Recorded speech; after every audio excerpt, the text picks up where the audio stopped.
आगे जाइए, आपके पास फोटो नहीं है। मेरा मोबाइल किसके पास है? हाँ, मेरा मोबाइल किसके पास है? भैया मोबाइल मेरे को दे दो।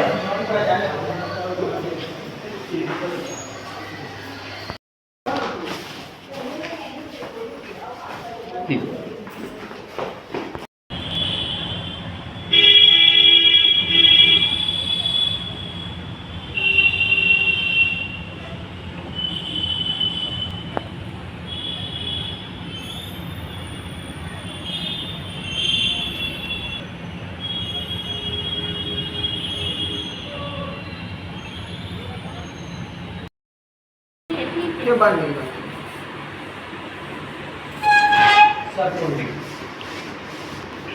रुमाल नीचे कर दीजिए, 100 नीचे कर। सामने रखिएगा। क्या नाम है आपका? उषा देवी। हैं? उषा देवी। उषा देवी कहाँ रहती है? हम दुलईपुर में रहते थे। अच्छा अच्छा। दुलईपुर में मेरा अपना मकान था। अच्छा, ये बाबा हमें ये कहाँ से मतलब ये आए सिगरा किस लिए आए यहाँ पे आप? ये हमारे घर पे जाते आते थे दुलईपुर में, बाबा बने थे, हम लोगों के पीर बन चुके थे। वो हम लोगों के घर आना जाना चालू किए। हमसे बोले कि यहाँ हमारे पूजा का गद्दी बना दो, हम यहाँ पूजा पाठ किया करेंगे। हम लोगों ने मना कर दिया।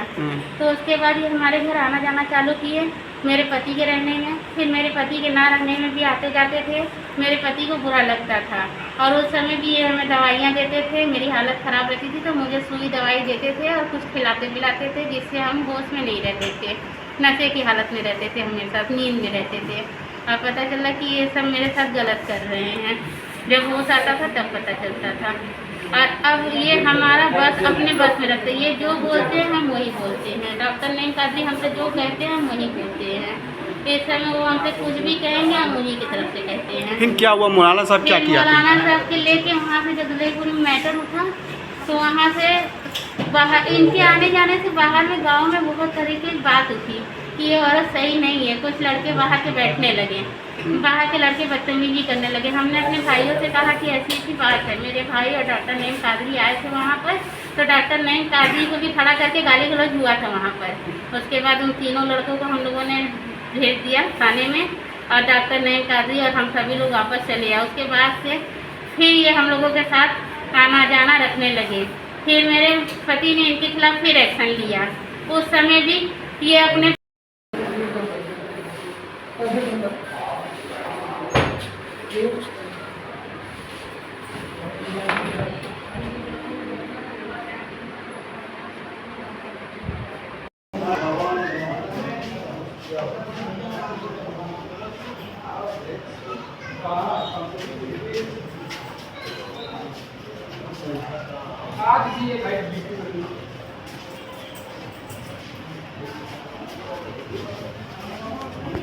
कोई एक्शन नहीं किया।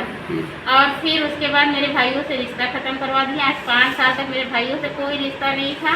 डॉक्टर नईम कादरी अपने दिखाए मकान में हम लोगों को रखते थे। जब जब जहाँ से मेरी कुछ गलत हो जाती था, बदनामी होने का, तो वो हमारा घर बदलवा देते थे और इस तरीके से मेरे साथ रहते थे। अब जब मेरे गले का जो ताबीज है वो मेरी बेटी ने करीब 1 महीने 1.5 महीने पहले निकाल दिया, तो उनका असर मेरे पर से ख़त्म हो गया। तो हमसे बोले कि अपने बच्चों को थोड़ा भेजो। हम, मेरी बेटी बोली कि हम लोग कहीं नहीं जाएंगे। तो उसी पर हमें मारना पीटना चालू किया और हमसे बोले कि अपनी बेटी का निकाह करवाओ। अपनी बेटी का बोल रहे हैं कि हम निकाह करवाओ और मुस्लिम धर्म में शादी करवाएंगे। अपनी बेटी की ID बनवाओ, आधार उस पर लगवाओ खान, आप धर्म चेंज करो अपना। हमसे बोल रहे हैं कि तुम लोग मुस्लिम धर्म में और तुम लोग मुस्लिम बनो। बताइए, हमारी बेटी को हमारे पति के ID पे सेठ लगा है, मेरी ID पे देवी लगा और मेरे बच्चों को कह रहे कि ID बनवाओ खान नाम से। बच्चे कहाँ हैं अभी आपके पास? मेरे बच्चे यहीं पर सब आए हुए मामा लोग क्या हैं। क्या प्रशासन क्या कार्रवाई की अब तक? हमें यही सहयोग चाहिए, सपोर्ट चाहिए सबसे कि जो मेरे साथ हुआ है, जिस तरीके से जो बाबा धोखाधड़ी मेरे साथ किया है, वो आगे किसी के साथ ना होने पाए। और आगे के लिए हम यही चाहते हैं कि मेरी सुनवाई हो। हमें इसमें आप लोगों से सहयोग चाहिए कि मेरे सपोर्ट से। मोनी बाबा कहाँ रहती है? मोनी बाबा नई सड़क पर रहते हैं। अच्छा, कौन थाना आता है? नईम कादरी, राहत मेडिकल सेंटर, उनका उनके घर पे बाबा वाला वो गद्दी बना हुआ है। वहाँ पूजा पाठ चलता है उनका। वहाँ पे काफ़ी लोग आते जाते हैं। इनका बाहर में भी बहुत ज़्यादा जगह जगह गद्दी बना हुआ है। सुबह सुबह वो इलाज करते हैं, रात को बाबा बन जाते हैं। हाँ, दिन भर वो डॉक्टरी करते हैं, रात को बाबा बनते हैं।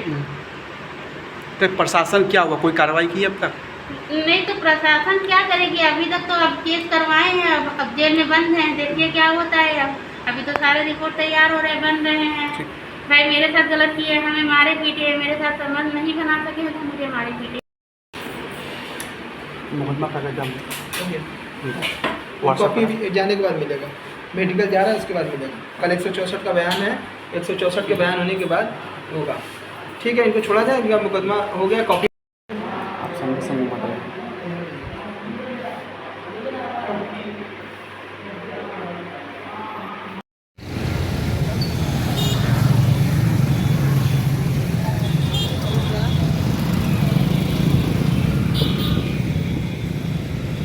मौलाना का वीडियो आपको मिलेगा।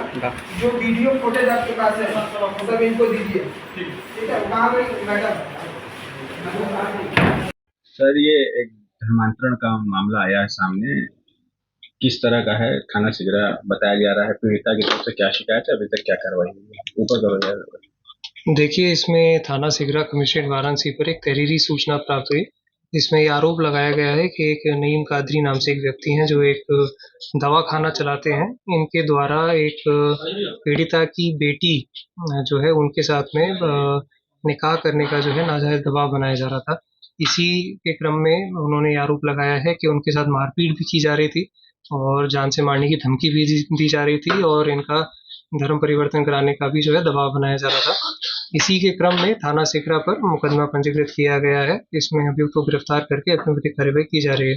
सर, कुछ पूछताछ में पता चला कि डॉक्टर हैं या कुछ और भी इनका कार्य चलता है? देखिए, ये दवाखाना चलाते हैं और ये इनकी जो डिटेल्स हैं वो इसमें गहनता से पूछताछ की जा रही है और जांच के बाद में ही इसमें कोई पुष्टिकारक साक्ष्य होगा तो बताया जाएगा। झाड़ फूक करके बताया जा रहा है, जो बताया जा रहा था। प्रथम दृष्टया जांच में क्या ये बात सामने आएगा कि इस केस के अलावा भी क्या एक बड़ा नेक्सस ये चलाता था? देखिए, इसके सिंगल केस के अलावा और कोई अब तक की पूछताछ में इसमें प्रकाश में नहीं आया है। बट हमने जैसे बताया, इनके जो अन्य लिंकेजेस जो हैं, इनका सीडीआर निकाला जाएगा, इनका जो इंटरनेट हिस्ट्री आईपीडीआर निकाला जाएगा और सभी जांच करने के बाद में ही कोई पुष्टिकारक आपको साक्ष्य बताया जाएगा। अभी तक की तमामी जो पूछताछ है उसमें इस तरह का कोई संज्ञान में नहीं आया है। गिरफ्तार हो चुके हैं सर? जी, इनका गिरफ्तारी की जा चुकी है और अग्रिम कार्रवाई की जा रही है। बताया जा रहा है कि महिला से करीबन 1 दशक के आसपास इनके ताल्लुकात थे, मिलना जुलना था, संबंध थे, आना जाना। जी, ये पूर्व में परिचित रहे हैं। ये 1 दशक से एक दूसरे को जानते हैं और इसमें ये कोई नए जो है इसमें कोई टारगेट नहीं है। आमतौर पर देखा भी जाता है कि कई मामले होते हैं जिसमें धर्मांतरण का एंगल दिया जा रहा है।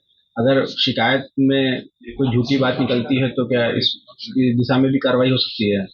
जी, देखिए, इसमें जो प्राथमिकी है उसमें जो तहरीर दी जाती है उसी के हिसाब से एफआईआर रजिस्टर की जाती है। यदि वो झूठ साबित होता है तो उसमें उसके हिसाब से कार्रवाई की जाएगी। परंतु जो प्राथमिकी जो दर्ज की गई उसमें यही आरोप लगाया गया है कि धर्म परिवर्तन का दबाव बनाया जा रहा था और उसी के हिसाब से जो है आगे कार्रवाई की जाएगी। जो वादिनी है पीड़िता, उसकी तरफ से ये भी आरोप है कि उसकी हत्या गोली मारकर करने की बात आई थी। जी, इसमें एफआईआर में ये स्पष्ट उनका आरोप लगाया गया है कि उनको जान से मारने की धमकी दी जा रही थी। ठीक है।